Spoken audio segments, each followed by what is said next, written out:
Greetings from the Asian Productivity Organization and welcome to today's Productivity Talk, one of the series discussions and conversation with speakers and experts on productivity-related topics.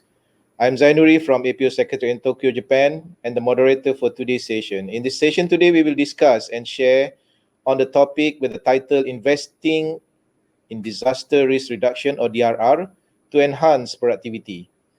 In today's discussion, we aim to uncover and understand the indispensable linkage between disaster risk reduction or DRR and the enhancement on productivity. Viewers, the increasing incidence of economic disruptions and threats to livelihood across the globe necessitates a robust conversation on resilience. Today, our distinguished speakers will shed light on how strategic investment in DRR not only safeguard but also elevate productivity in both economic and community setting. We will explore successful practices from the Asia Pacific region, illustrating the transformative power of long-term commitments to resilience.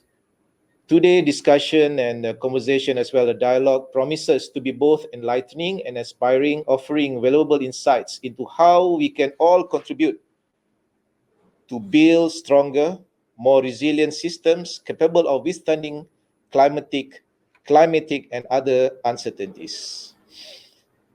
Today, we are very grateful to have two speakers, an expert on DRR management who will share with us on the importance for companies, organizations to invest on this DRR management. So first, let me introduce Dr. Shohei Matsuura. Hello, Dr. Shohei. How are you today? Hello, I'm fine, thank you. Thank you so much, Dr. Shohei, for being with us. Dr. Shohei is a Deputy Director General, International Division, Planning Department, National Research Institute for Earth Science and Disaster Resilience, Japan. Dr. Shohei has over 18 years experience international field on research in the Asia Pacific, Africa, as well as South America regions in climate change, disaster risk reduction, and water resource management, with expertise on risk and vulnerability analysis, policy strategic planning, and community-based DRR. So with this experience, with his research as well as work on the field, we believe that his experience and expertise can give us benefits and lesson to be learned for this kind of subject matter. Thank you once again, Dr. Shohei. We look forward to your presentation after this. From Bangkok, Thailand, we have Mr. Timothy Wilcox. Thank you so much, Mr. Timothy, for joining us for today's session. Hello, thanks, how are Henry. you? Good, thanks. Thanks for letting me be here, and thanks to Shohei as well. Thanks. Yeah, thank you so much for both of you to be with us. Mr. Timothy is an experienced DRR expert. Used to serve various agencies, including UN DRR, and his last position before becoming the independent consultant on DRR was a director at a National Recovery and Resilience Agency in Australia. So without further ado, I would like to invite both speakers, Dr. Shohei and Mr. Timothy, to share with us their finding, their expertise and experience in this matter to be shared with our viewers today. So Dr. Shohei and Mr. Timothy, I will leave the session to you. Thank you so much. Okay, thank you very much.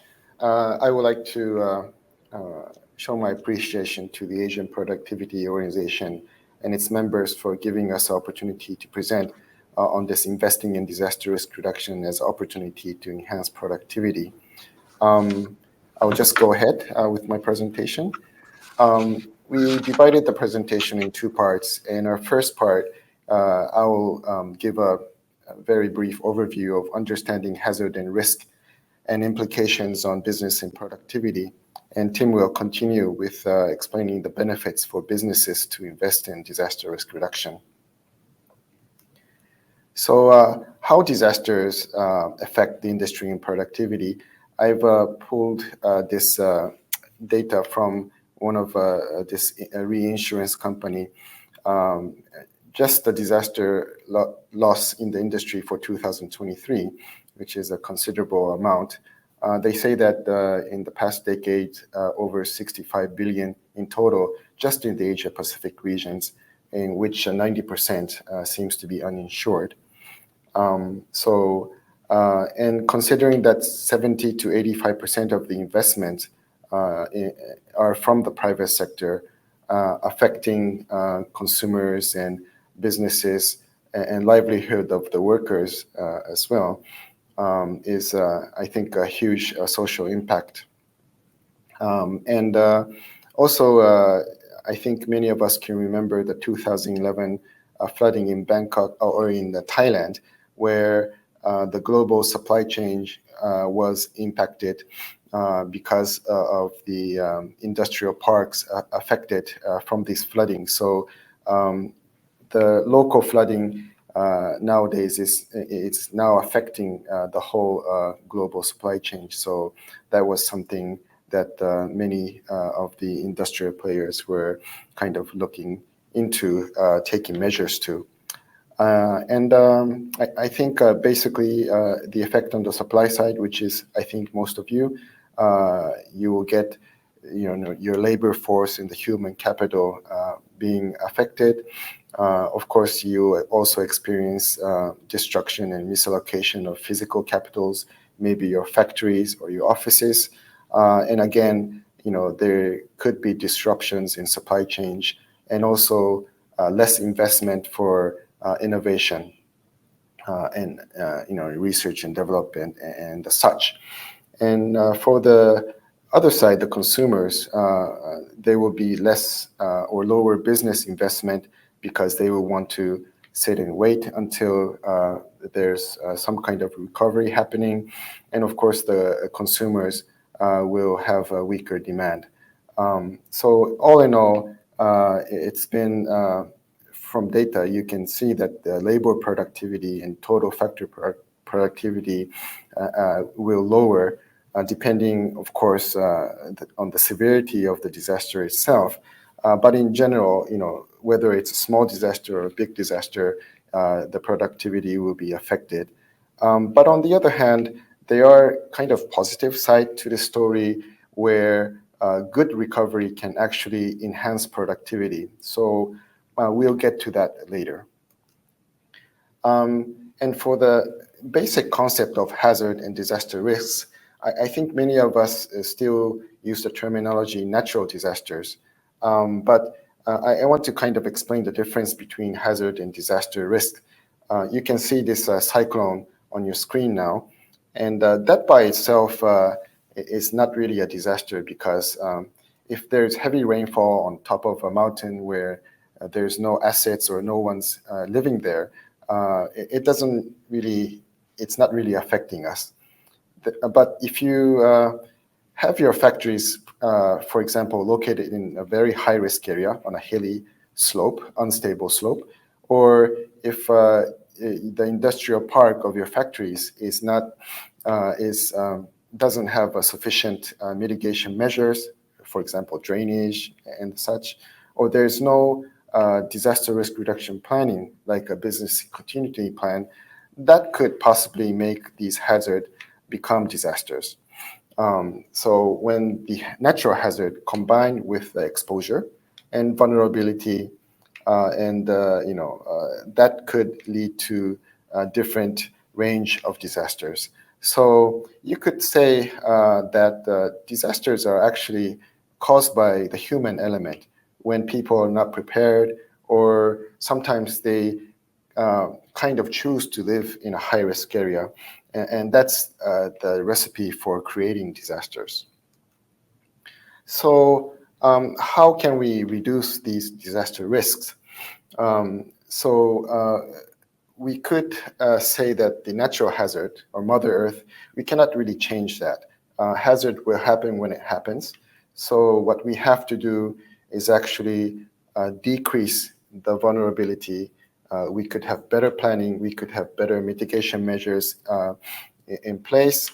Sometimes we cannot control the exposure, especially, let's say, at the community level. Some community members have low income, so they're kind of forced to live in a high-risk area. So but they can still choose to live in a safer place. And coping capacity is like awareness or measures to have better resilience to disasters.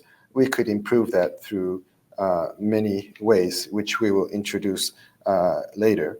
So this is kind of the a basic formula on how we could reduce the disaster risks. But of course, we're now faced with uncertainties like climate change and also people's perception on risk.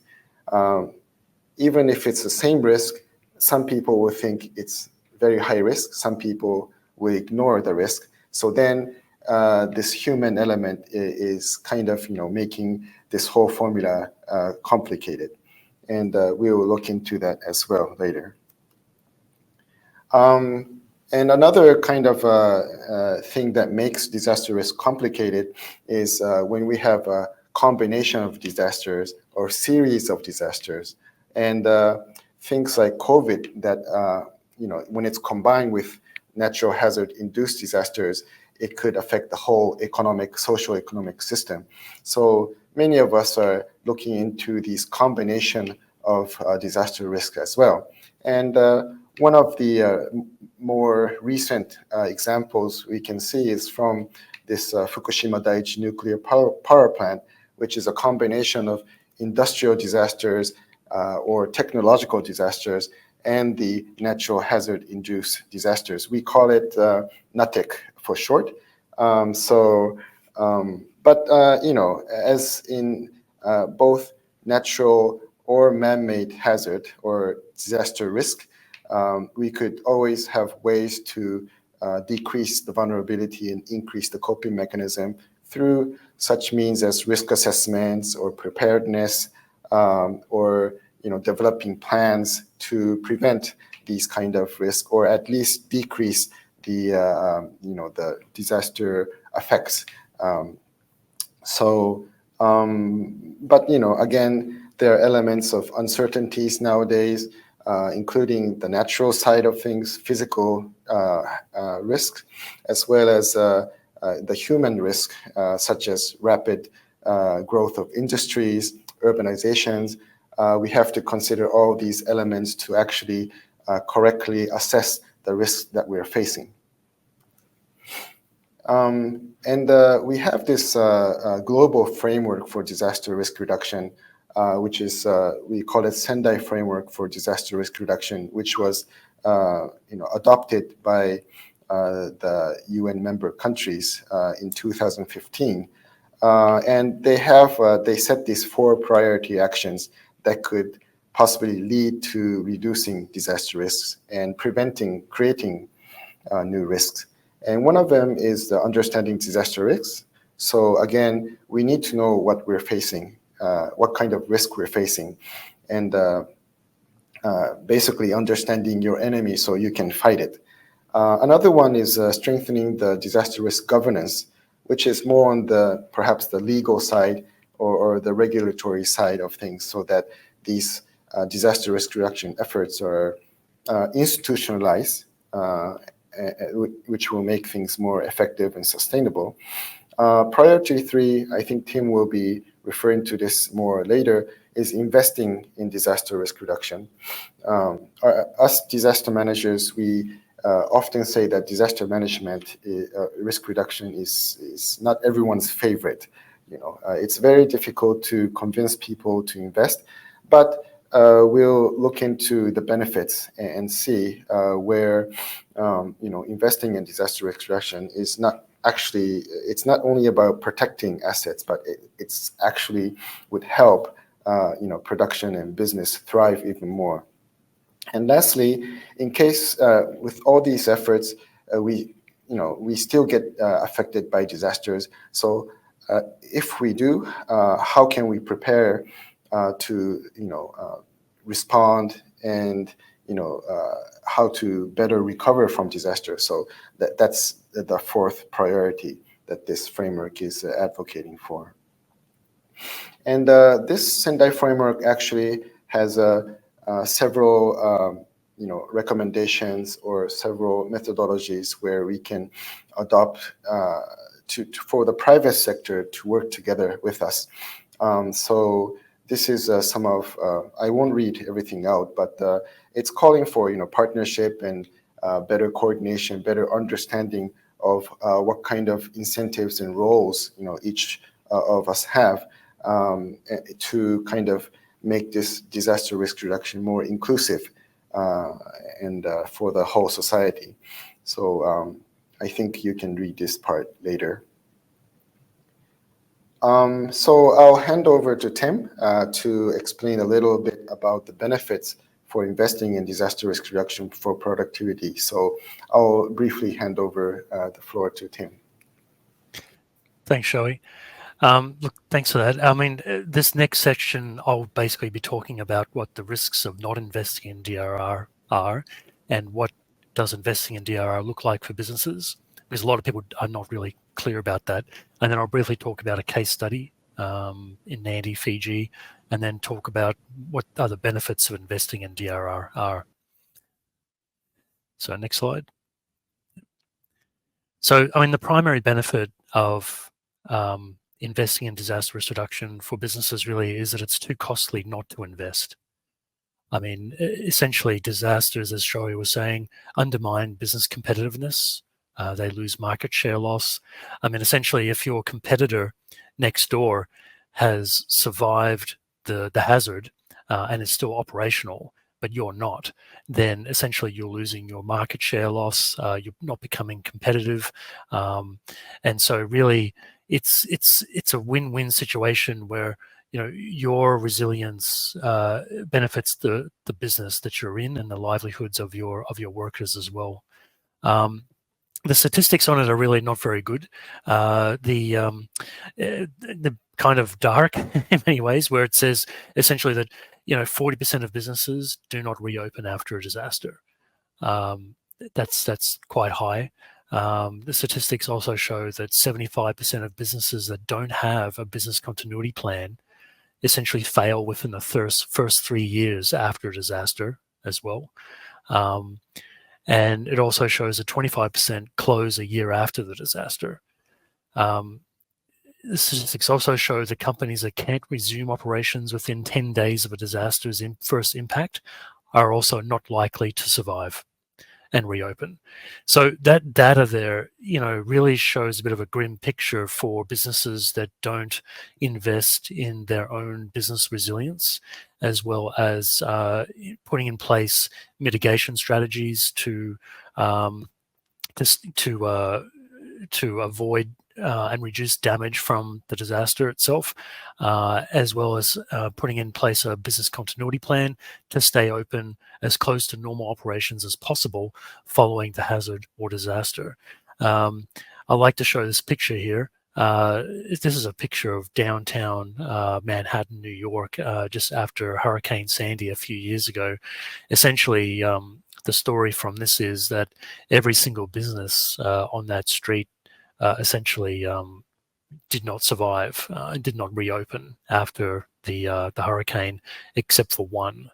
And and this is kind of telling, because in many ways this is downtown, the financial district of New York in America, where they have access to insurance, they have access to resources more than in developing countries, and yet disasters and hazards can strike even highly developed areas and affect businesses in a very profound way. So really the statistics don't paint a very good picture in terms of not investing in disaster risk reduction. And so I think there's a good, strong case there from the data saying, please invest. Next slide.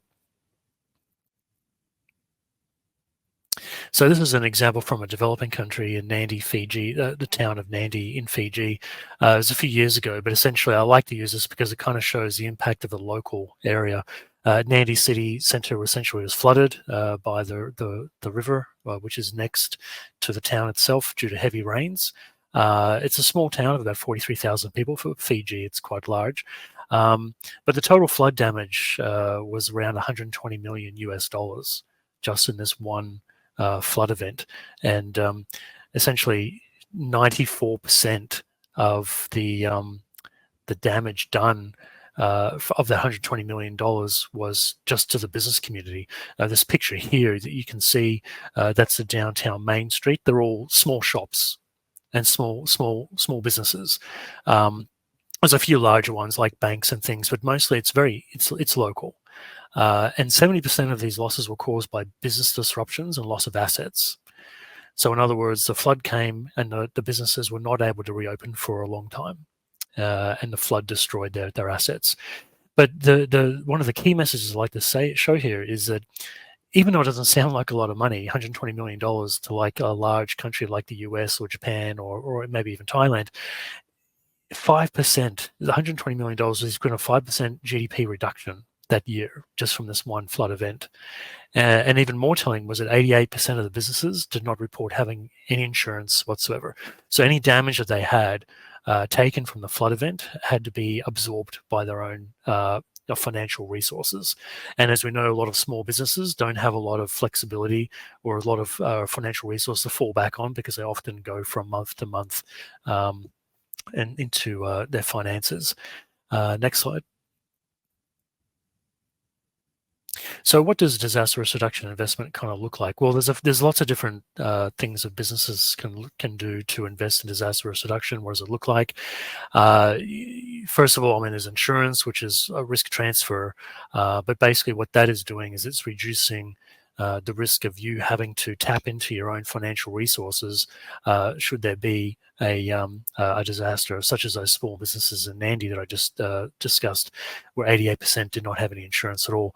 And that's very important because it basically allows your business to tap into immediate financial resources to get back on your feet. One of the primary tools used is business continuity plans that have hazard and risk assessments. So business continuity plans cover the whole spectrum of disaster management, from risk reduction to preparedness and response and recovery. But essentially, a proper business continuity plan should identify what the hazards are to the business, have a risk assessment, and have mitigation plans in place to address those. So that's a primary tool for businesses to help them invest in disaster risk reduction. Strengthening and diversifying supply chains is a big one. Strengthening hard infrastructure, which is a primary one that most people think about, such as retrofitting your business or the building that you're in to be cyclone resistant.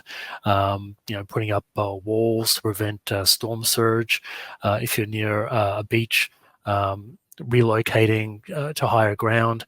Though that strengthening of hard infrastructure and relocation, it essentially is reducing your risk directly. That's a primary tool used by businesses.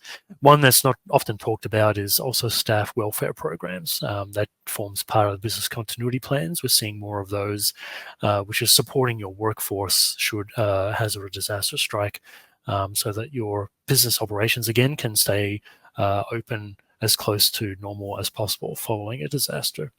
Next slide. So just talking briefly about what the business value of being resilient are. There are many of these. Shohei's talked about some of them already, but essentially the primary one is that you're protecting your investment, both long and short term.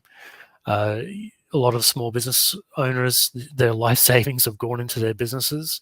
And essentially by investing in risk reduction, you are protecting that investment. So both short-term and long-term. And with climate change affecting things, we're seeing more and more hazards and disasters in terms of more frequent and more intensity.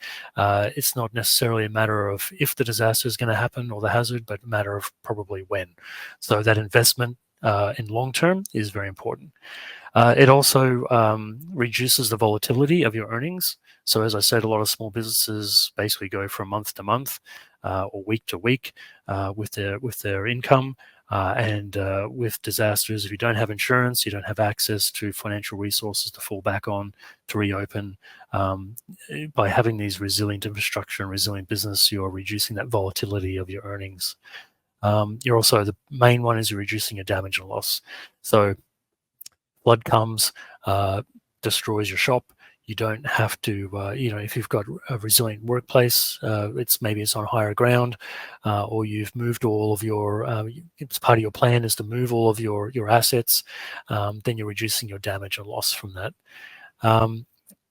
Also, peace of mind for residents, so they know that the shop that they buy all their food from is still going to be open. That's a main one. So, we often take a lot of these businesses for granted. We think that to ourselves, oh, the shop will always be open, the petrol station will always be open, the ATM where I can get money from will always be open. But that may not necessarily be true. So, but if you have resilient businesses, then people know and they can see that your business is open and is reliable. So peace of mind for people there.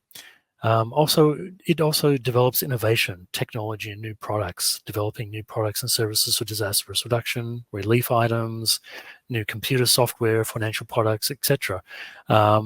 So it kind of drives that innovation. How do I make my businesses resilient?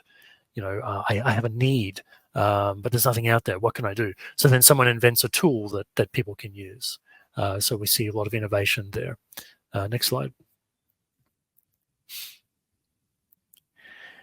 So again, another one is improve public perception of safety. So again, the communities that they live in, they know that the businesses are resilient. They've invested in disaster risk reduction.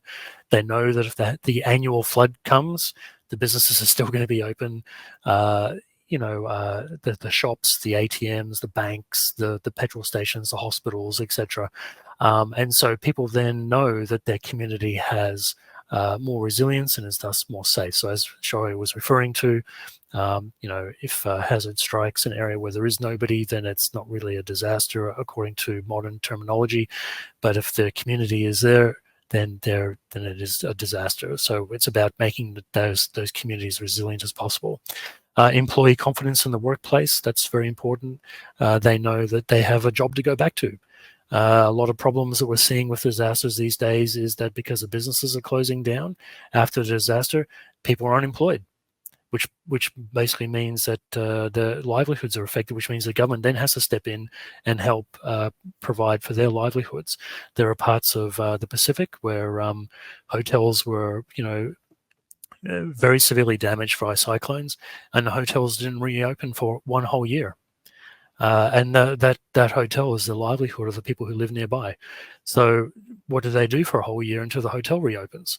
So there's these flow-on effects that businesses have with their community around them. Also, positive reputation and business image. If you have a hotel that rides the waves, literally, of the hazards and the disasters, then people know that that's a reliable place to go to. And we have seen some examples in the past where hotels have tried to promote their resilience to hazards and disasters, particularly in the tropics where they know cyclones or hurricanes happen every year. Also, we'll see faster economic recovery because the businesses stay open or they reopen faster. There's a stronger economic recovery. So there's a less downtime in terms of things not being open, businesses collapsing, etc. And also post-disaster assistance to community. Companies own various assets and financial human resources to help their local communities. So people who work at the business are also the customers as well. So what we're seeing, as I was saying before, is people's livelihoods are being protected. The customers get what they need. So, for example, if a humanitarian organization gives a voucher for food, then someone can actually go somewhere and buy the food because the store is open, right? So that's flow-on effect with the community overall. So overall, those are some key business value of being resilient. I mean, it's a win-win situation. Next slide. Yep. So at this point, I'll now pass over to my colleague Shohei. He'll take over through us to the next part, and then I'll take on a little bit after that. Thanks, Shohei. We'll go ahead to part 2, and we're going to introduce some case studies, but also several maybe important points on how these good practices, what kind of things that you can do to kind of recreate these kind of good practices. I want to first mention about this partnership for disaster risk reduction. In the intro, I did mention about inclusiveness for collectively making efforts for a safer society. But whenever I would do some kind of workshop with various stakeholders in a society that includes the government, local governments, and the private sectors, NGOs, and even the academia, I realized that we have different interests and incentives and priorities when we talk about disaster risk reduction. So it will seem common sense for each of the groups of stakeholders, but for example, the public sector interests are their interests are in protecting assets and saving lives because it's their mandate. They want to, of course, maintain public service delivery, and of course, the bigger picture, sustainable economic development. But on the private sector side, I think they would maybe look more into the business opportunities and the profits, product service development, and also well-being of employees and customers. And they would also some companies would have this CSR kind of mindset for disasters. And I just want to add, since I come from a research institute, the researchers or the academicians also have their interest in, for example, getting the data and doing the analysis, or doing research for new technology and innovation. Education is, of course, for universities at least, it's a huge element in capacity building and such. And also, I think the academia, we're kind of good in linking stakeholders, perhaps maybe because of our neutrality in the society. But usually the local universities are close with their local communities. So different kind of interest when we discuss on the same table and discuss about disaster risk reduction. So what kind of roles we can take? Again, these are maybe obvious, but if you list it out, you will see a slight difference in where we kind of speak in different languages sometimes. So we need to kind of have a common understanding first if we want something productive from this kind of partnership. So public sector can, of course, provide the funding for disaster recovery and preparedness. They would also plan and they would enforce some kind of regulatory things for disaster risk reduction, and also they would want to ensure social safety net. For the private sector, they want the business to continue. They want they could also provide physical, technological, financial resources and tools possibly. They would also want to protect the regional economy and livelihood because it's these people are their customers, and they could also contribute in making risk-informed investment. As I mentioned, close to over 80% of the investment, even public investment, are taken by the private sector. So this risk-informed investment is very important. Again, for the academia's role, we could provide this data and analysis, technology innovation, capacity buildings, and cross-sectoral engagements, and also the field practice or assurance that these kind of technologies and innovations are workable in the actual on the field. But basically, I think academicians can provide this kind of evidence-based, science-based, it could help with the decision-making or planning where we can provide these kind of inputs. So I think, again, the important thing is that we speak the same language, we understand each other's interests and incentives and priorities to create this win-win kind of partnership for disaster risk reduction. Yeah. So I'm going to introduce several case studies. This one is from Japan. This is a partnership between the Hokkaido Prefecture, which is the local government, with several private sector partners, including logistic companies and convenience store. They were really huge in supporting the 2011 East Japan earthquake and tsunami. And in the case of Hokkaido, this massive landslide that wiped out this whole community. Well, again, you cannot avoid this kind of hazard, but when we do get affected by these disasters, this kind of partnership, especially the pre-disaster agreements with these, private sector, actually helped in, for example, supporting stranded commuters, the people living there. They couldn't go back to their homes, so some convenience stores and food outlets were there to help them. Emergency logistic, transport of victims and relief goods. These trucking companies and airlines helped the localities in that aspect. Provision of relief goods, of course, water, food, and the essential items. Support to search and rescue even, because the private sector have the assets like trucks or shovel cars to actually get rid of the debris from these landslide, and also organizing funerals because there were too many victims, and this kind of support the local people by themselves couldn't really manage. Another example is from the Philippines. The SM Group, which is one of the largest companies in the Philippines, where they have a really strong partnership with the government as far as disaster risk reduction. This SM Group actually invests 10% of their expenditures for disaster risk reduction. They even installed automated weather stations to help the government, do the weather observation. And of course, they would do disaster proofing of their buildings. And they have an agreement where the shopping malls, they own many in the Philippines, that these buildings can be used as evacuation centers for people who got affected after disaster events.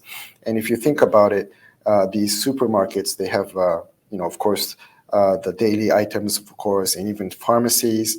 They might have a small clinic there, and of course the facilities, the toilets, and so it's kind of an ideal place to set up evacuation centers. So these SM shopping malls are really helping, could help the localities during disasters. And also they work with other small, medium enterprises to help them build the resilience and planning and all this preparedness for disasters to achieve sustainable value chain and business continuity. So, and they have been acknowledged by UNDRR, which is the disaster risk reduction arm of the UN agencies, as a good practice for this public-private partnership. And I think when we talk about private sector and disaster, you cannot really. I think Tim mentioned about the risk transfer or risk pooling, this disaster insurance program, and this was one of the programs that I was kind of involved when I was working in the Pacific. They had a World Bank project, also funded by Australia government and the Japanese government on this catastrophic risk assessment and financing initiative, which was basically to produce a system where the financing and the insurance is applied to when disasters affect these Pacific countries. So in order to do that, they would have to actually do a lot of these risk assessments so that they could do a quick payout when disasters actually affect them. And they had several events which actually prove that this kind of tools actually worked.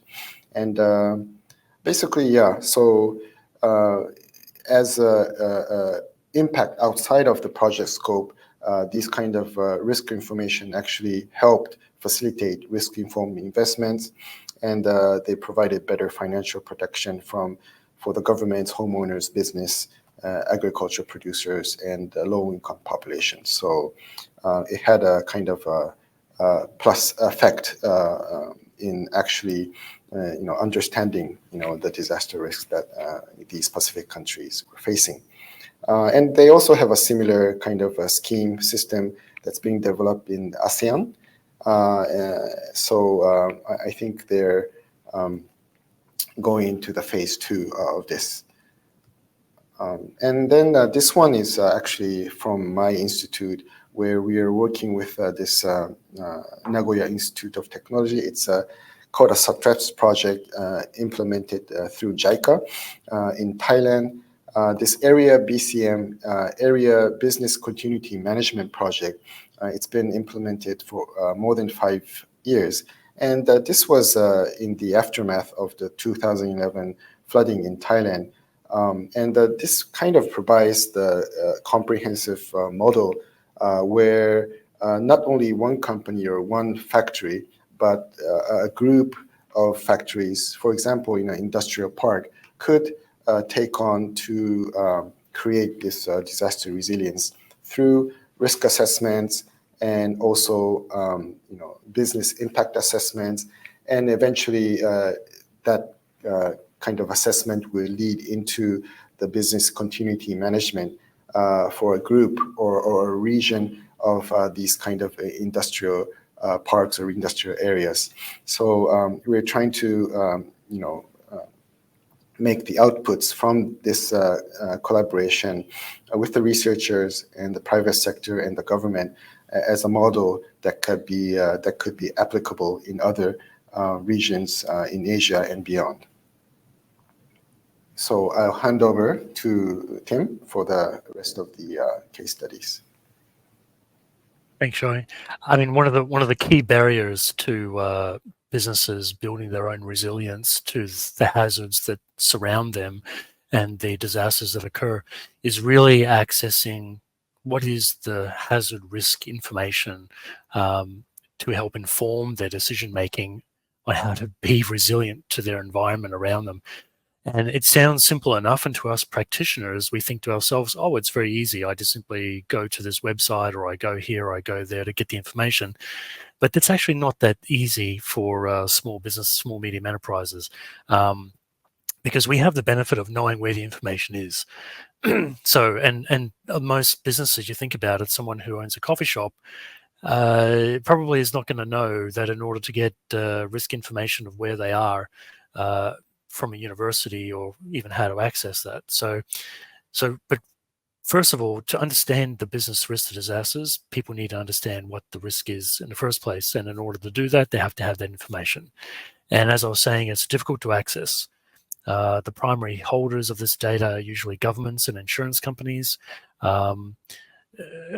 Not always are they willing to share that information, because it's a business product. The data is used to inform insurance policy, market prices. Governments may be sensitive about sharing maps of areas where people live, particularly if there are military or sensitive other government installations nearby. So as a result, even though it's there, it may not necessarily be easy to access. But I think that over the years, there has been efforts to increase people's access to it, because essentially, as I have there saying there, risk is everyone's business. It's not something that it just belongs to the insurance companies or the governments. It belongs to everyone, and everyone needs to kind of invest in that. And in order to do that, you need to know what your risks are. So even though people say risk information is out there and available, it may not necessarily be easily accessible. And it's sometimes not always easily digestible in terms of people picking up a document and understanding what is this actually trying to tell me. And so I'll talk a little bit about some good examples of attempts to help make that information available. Next, one of them is the flood awareness maps from Brisbane, Australia. Next slide. So Brisbane City Council in Australia has a website where essentially if you own a property or you're looking to buy a property, or you're a business, or you're looking to buy a business, or you're a property developer, you simply go to this website that they have for flood mapping. You enter the address of where you live or where you want to live or where you're thinking about buying, and it essentially will show you a picture of what the flood risk of that property is. So in this picture here, for example, the large blue area up the top is the Brisbane River, and the property, you can see the property demarcation lines underneath there, and the one that's highlighted red is obviously the address that's been entered at the time. And on the right, it shows you what, in very simple terms, very plain English, what the likelihood is of that property flooding. So it says the river flooding is a medium likelihood, and it shows you some shading, which it explains further. The creek flooding is unlikely because the creek is a bit further away. Storm tide flooding, low likelihood, and overland flood, unlikely. So if I was looking to purchase this property and I thought to myself, well, Brisbane City has had a few major floods over the past 10, 20 years. It's near the river. Am I exposing myself to a very severe risk by buying this property? I can easily enter the address, look this up, and it tells me what it is. And obviously it says here that there's a medium likelihood for river flooding at that property. It goes obviously into more detail, but the thing I like about this is that it actually explains in very plain English and very simple forms what the likelihood is and what the risk is. And that's very important, because as I said, to us practitioners, picking up a research document and going through a bunch of maps and GIS mapping and topographical maps and trying to understand, may be easy for us, but when you're talking to a small business or even a medium business, it's not so much easy, and they don't have time to hire an expert necessarily to try and interpret it for them. So that's why this is why it's a good example, I think, of making risk information accessible to people, right? Not only can they access it for free, but they can actually understand it very easily. And that's the important part of making it accessible, that it's easily accessed online, but also understandable. So I'm just highlighting that as a good example. And there's plenty more of these being done around the world in terms of helping people understand what risks are to their businesses or their homes. Next slide. So another tool, I think, to help people, one of the key problems we had in the Pacific was when you talk to micro and small businesses, they wanted to invest in business continuity plans and understand what their risks and hazards were and putting together mitigation plans to help reduce those risks, but they didn't know how. And when you think about it, like I said, if you own a coffee shop, your primary focus is selling coffee. Your primary focus is not developing a business continuity plan, a comprehensive one, and putting that in place. So what we did when we were in the Pacific was a number of organizations like SPC, PIPSO, Fiji Disaster Council, and the EU, and the UN DRR office help work together to put together this toolkit for small businesses to help them understand what their risks were, right? Where to find information, how to identify what those hazards were, what the risks were, what the likelihood of being impacted by it was, and how to develop mitigation strategies for that. It targeted specifically micro and small enterprises in the Pacific because they had fewer resources. When you go to large businesses, they usually have a full-time business continuity manager, right? But these small businesses usually don't. And they are, particularly in the Pacific and developing countries, particularly here in Asia as well, the small businesses and the micro businesses actually make up quite a large component. I think in the Philippines, the micro, small, medium enterprises make up something like 90% of the businesses in the country. So it's quite a large proportion. The good thing about this was it also was translated into 6 local indigenous languages. Not everybody speaks English. Even though it might be the official language, the English may not be that good. So it's easier for them to understand in their local language. And translating things in their local language was really important. And I think that was one of the key successes of this. But it helped them essentially understand what their risks were, right? Assess the disaster risk and develop mitigation strategies from that. It was free. There were guidance manuals and videos. So overall, it was a good example of how to help micro and small businesses. And it's still available online. Next slide. So I'll just talk quickly before we end with two case studies, one on a big business example and one on small business. Shohei has already talked about the SM group in the Philippines, and I'll just talk a little bit more detail about how this has worked. SM's super malls constructed a mall in Marikina. It was constructed near the Marikina River. Now, they knew when they constructed it that it was a high risk zone for flooding, all right, because it was near the river and the river often flooded. So they thought to themselves, well, this is where we need to build, so what are we going to do? So they assessed the risk and they basically built into the design of the mall itself these mitigation measures, which Shohei's already kind of alluded to. Essentially, they built it on stilts, right, to allow the free flow of water in the basement parking levels, right, which is essentially 20 meters high, to act as a water catchment basin during the floods, right? So essentially, even though part of the building flooded, it was a non-essential area without key utilities in there, so that the water would flow through, and if it didn't flow through, it was in an area that was not affecting the actual operations of the building itself. And in 2009, the river overflowed due to Typhoon Ondoy and submerged basically 40% of metropolitan Manila. But because of the features that they had done into this mall, the mall was not damaged and was able to avert almost $17 million US worth of damages. So they did $17 million worth of damage that they did not take. All right. And the good thing about it was because it was had these features into it, it was used as a disaster shelter. Again, the community knows, okay, the mall up the road is where we go. It's safe, it'll be operational, and it pretty much reopened straight away afterwards. So that's a good example of someone basically saying, we have to build here. We don't have a choice. It's crowded. This is the only land available. So what are we going to do to reduce the risk? Right, and it's a perfect example of protecting your investment. Next slide. So my last example is just on small businesses in the Pacific. Essentially, there was a series of training workshops done by the UN and LearnFast Pacific in Solomon Islands and Fiji over a few years, and specifically targeted small locally owned hotels near the beach. So businesses that were less than 30 beds. The thing I like about this training is essentially what happened is they ended up peer reviewing each other's properties for risk and mitigation strategies.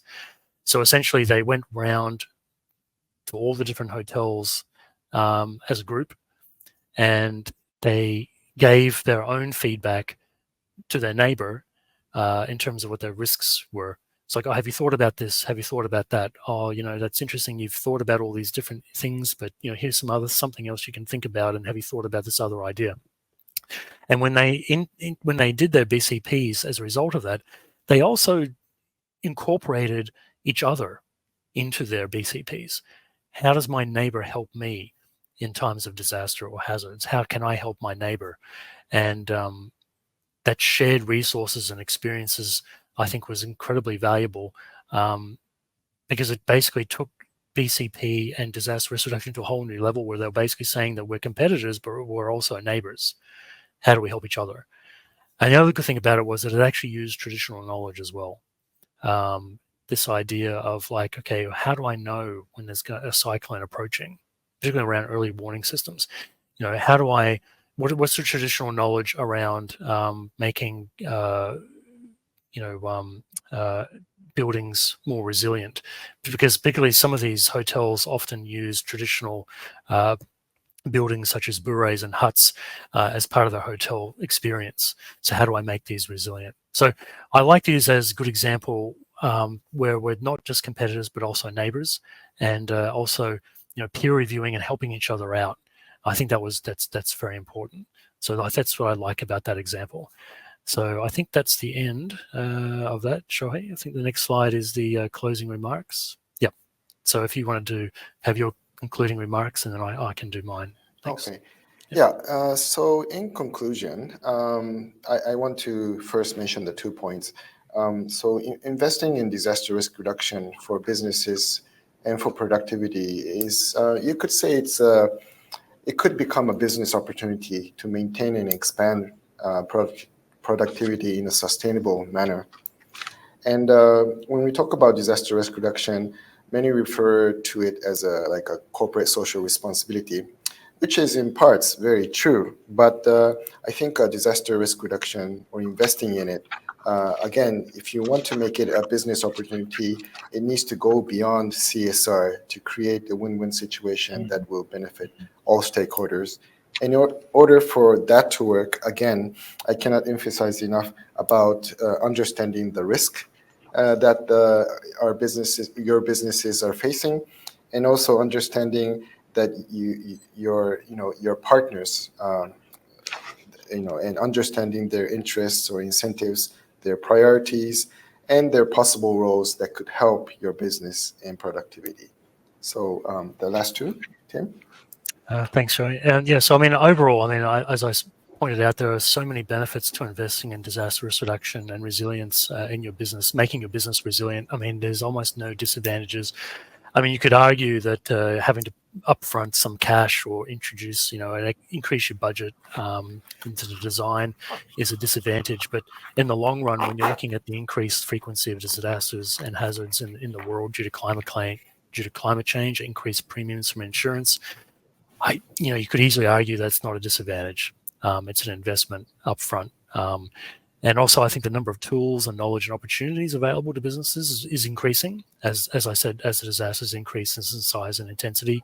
And I think really we do need to make that those tools and the tools to help businesses assess their risk more easily accessible.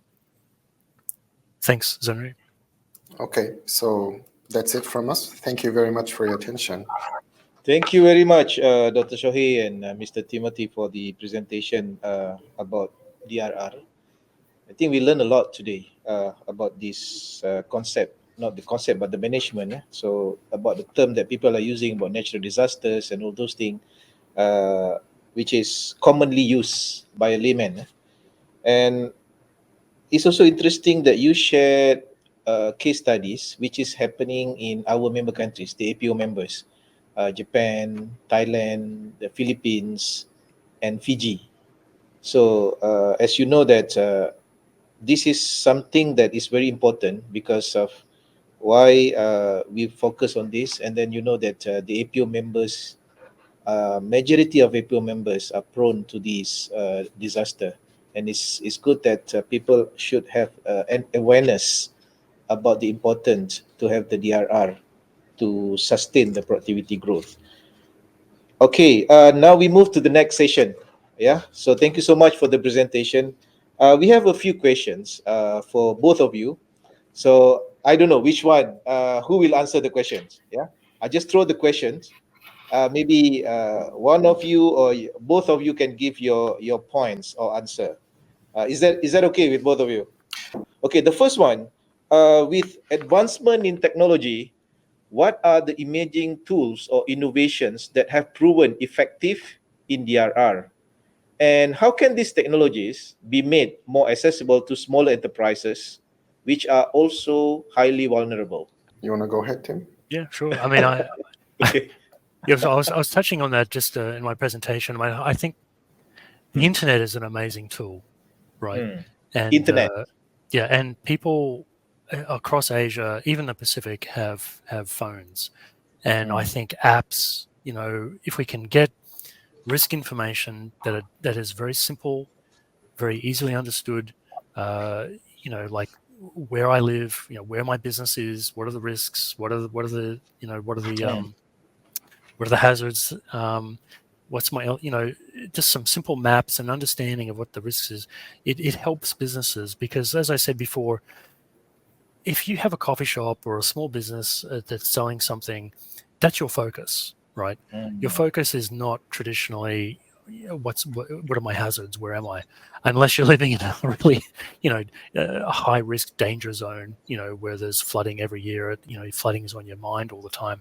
And I think really businesses have to be able to get information at their fingertips very quickly, easily understood and accessible, right? Because as I said, things might be accessible on the internet, but it's not accessible, knowledge-wise, like in terms of like, how do I understand this, what am I reading? I don't have time to sit down and read a research article on a 100-page, GIS mapping of where I live, and that's why I really like that flood map of Brisbane. It's like it's really easily understood and it's easily accessible on the internet, and you can easily access it on your phone as well. And I think if we can utilize those tools, particularly satellite imagery that's coming through now, making that more accessible and easily understood. And I think this is where the academic industry can come into play as well, and is making that more accessible to people. Mm. Thank you so much, Tim. Any point to add, Dr. Shohei? Yeah, I think a lot of people are nowadays talking about, Internet of Things, machine learning, and AI, not only for disaster risk reduction, but I think that's obviously an avenue that the disaster scientists and disaster managers would like to explore. But I think if you talk about making it accessible, as Tim mentioned, I think maybe the research institute or academia could really help companies fully better utilize these kind of new technologies. So again, the partnership would be important to utilize this kind of new technologies, I think. But on the other hand, I think new technologies can be better utilized when we have a good governance system in place, because I think a lot of people are concerned about privacy issues or the data management. I think if you want to you really use AI, you need the data basically. So this kind of the other issues we have to kind of look into first, and then maybe we can it's more useful. It will be more useful for disaster risk reduction purposes. Thank you very much for the points shared by both of you. You're talking about the internet, the advanced technology, and the good points raised by Dr. Shohei about the good governance. Yeah. Since APO is organization that we are focusing more on SMEs rather than the MNCs, big companies. So I think this is very important for them to understand how can get accessible and how the good governance can help them or the other partners who can help them to assess with this kind of technology. Okay, second questions about cultural context. Yeah, cultural context. So how does the cultural context in different regions influence the implementation of DRR strategy? Can you provide an example where cultural insight significantly shape the DRR approach based on your experience? I think in general, the principles of disaster risk reduction should be applicable to any cultural context. But of course, disaster risk reduction is, it's about people's perception on risk, and these actions can be local specific. But I see more, actually, many different cultures, they have essentially the kind of the same kind of ideas when it comes to disaster risk reduction. And I want to give one example. I wrote an article during COVID, actually, about Islam and disaster risk reduction and how it affects how people take actions for disasters. And for example, in Malaysia, in countries like Malaysia and Indonesia, you have mosques, which is kind of shapes the traditional community or the school community, like in Japan, that really helps build the social capital.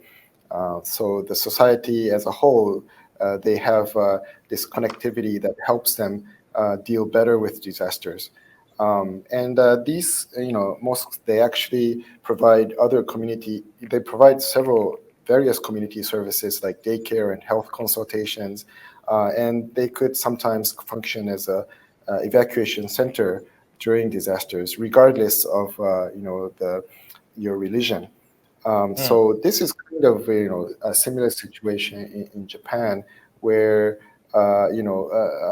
really tight knit communities, they can really respond to disasters or even prepare for disasters better than kind of a random kind of area where people are not really close with each other.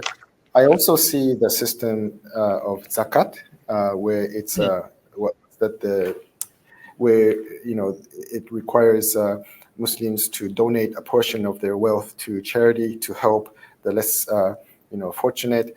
And this kind of thinking is also similar with how Japan has been promoting this mutual help concept, after the Kobe earthquake, where you cannot really rely too much on the government, and the people who got affected need to help themselves to overcome the effects of disaster. So I see this, although, you have the cultural diversity that needs to be paid attention to, but in many cases, the principles of disaster risk reduction is very similar, regardless of religion or culture or the local context. Yeah. Thank you so much, Dr. Shohei. Tim, you want to add maybe 30 seconds? Any point? Just quickly. I mean, I really feel that cultural context is very important because it's basically taking knowledge that has been from that area for thousands of years, living with these hazards, right? They know, they've seen these things, they know what to do. And, in many instances, we've seen local designs of housing is actually more resilient than the introduced Western, designs. Take Cyclone Pam, for example. In Vanuatu, they actually have traditional designs for cyclone resistant shelters. Those actually survived Cyclone Pam, but then the brick and mortar buildings that were nearby were actually just destroyed. And again, I think institutionalizing that knowledge, I think, is important. Actually telling architects and engineers, this is the local designs that of this area. Please be aware of them. Maybe you can incorporate them into more modern designs as well. So I think that institutionalizing of traditional knowledge is important. Thank you very much for sharing very interesting points, talking about cultural and even religions. Yeah. Thank you so much. Okay. Next question. During the presentation, you talk about the exploring partnership for DRR. You talk about the public sector, private sector, as well as academia's role. Could you discuss the role of PPPs, public-private partnership, in enhancing DRR efforts? So are there any successful models of PPPs in DRR that can be replicated in the regions prone or to any specific types of disasters? Tim? Maybe I start, yeah. Who's going to start first? Oh, sorry. Well, I mean, I think the Philippines is a good example. I mean, the government at the moment actually has new policies in place where they have actually acknowledged the fact that the government can't do everything in terms of building resilient infrastructure, that they have, private companies like SM Supermalls that, have incorporated disaster risk reduction into their designs, and that they're now actually, looking at ideas of how to actually have a whole new government agency that focuses on bringing these partnerships together so that they can actually move forward in building critical infrastructure that's resilient for the future. And I think that's really the future of things, because the government can't do everything, and the private sector can't do everything either, and they both have strengths and weaknesses, but I think together they can actually make a whole strong unit together. And I think the Philippines has institutionalizing that in the Philippines, I think is a really good example and model for the rest of the region. Thank you. Dr. Shohei, anything you want to add? Yeah, I think I agree with what Tim said, and I think Tim also mentioned about institutionalizing this partnership or institutionalization in the previous question. So these kind of partnership should be institutionalized so that the different various stakeholders, they have to work together. I think that could be one of the way of strengthening good partnership and effective partnership for disaster risk reduction. Yeah. Okay, thank you so much to Dr. Shohei and Tim for sharing the example of PPPs. Yeah. Okay, this is going to be our last question to both of you. Considering that APO, APO's commitment to enhance productivity through technological and innovative approach across various sectors. So how can DRR be integrated into this initiative to not only safeguard investments, but also optimize productivity outcomes in disaster-prone areas? So the integration of DRR and all this technology in order for us to enhance productivity. Well, since I'm not really, a productivity expert, what I could say from a kind of a disaster person point of view is that it's very difficult to first sell disaster risk reduction. I think we have to start from that reality, because, I think generally people don't want to really think or about or invest in something that's really unsure, and it's also not necessarily a profit generating kind of effort. So what I usually tell people is that in order, if you want to really strengthen your disaster risk reduction efforts in your business or whatever activities you're doing, I think mainstreaming the DRR concepts into existing planning or existing strategy, I think it's the best way to strengthen disaster risk reduction. So I would suggest that the businesses and the companies would incorporate disaster risk reduction concepts into their investment planning or productivity plan. Something that is already existing, and they would add these kind of concepts. I think that could really help these companies take measures or prepare for disasters in the future. Over to you, Tim. Yeah, Tim. Yeah. I mean, I think your organization has a really powerful leadership role in this, and I think your members listen to you. The viewer, the people who are viewing this video, obviously are watching it for a reason because of the APO and the topic. And I think the APO has a very good advocacy role there in terms of, as Shohei was saying, maintaining productivity of businesses. And I think you really can play a very strong leadership and advocacy role there. I think DRR really needs to be incorporated into our natural daily thinking. Okay, I've got a business, I have to maintain productivity. DRR and business continuity management will help my business maintain that productivity during times of hazards and disasters by remaining as open to normal operations as possible during these things. And I really feel that if you can increase your leadership and advocacy on that, then that will really help. Thank you so much. I think that is concluded the session today with points that you shared just now by Dr. Shohei and Mr. Timothy, talking about the integrate the investment plan or DRR management into your corporate planning or your productivity program, as well as when Timothy mentioned about the leadership, the role of leadership is very important for all these kind of activities. So thank you once again to both of you for being with us today, for sharing your presentations, your experience, the case studies, and as well as answering all the questions from us. And before we close the session today, I just want to give you a very a short time. If you have anything, your advice, your general advice to our viewers today, which is related to this topic, maybe very short.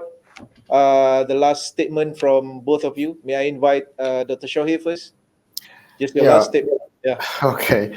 Yeah. So I would like to thank APO again and the members for your interest on this topic. I think,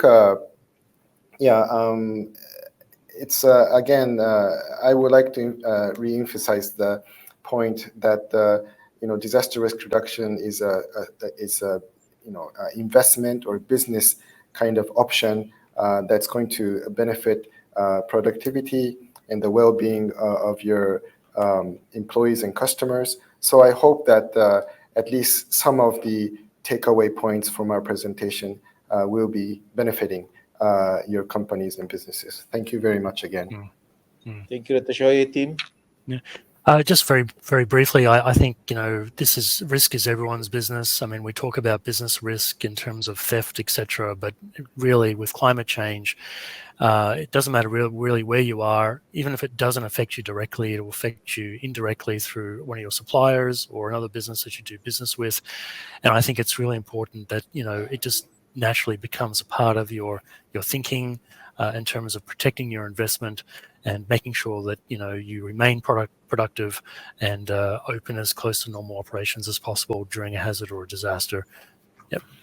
Thanks. Thank you very much to both of you once again for sharing your insights and your advice to our viewers. So we at APO hope that this sharing session will give a new perspective to our stakeholders in member countries on how DRR is crucial to sustain the productivity.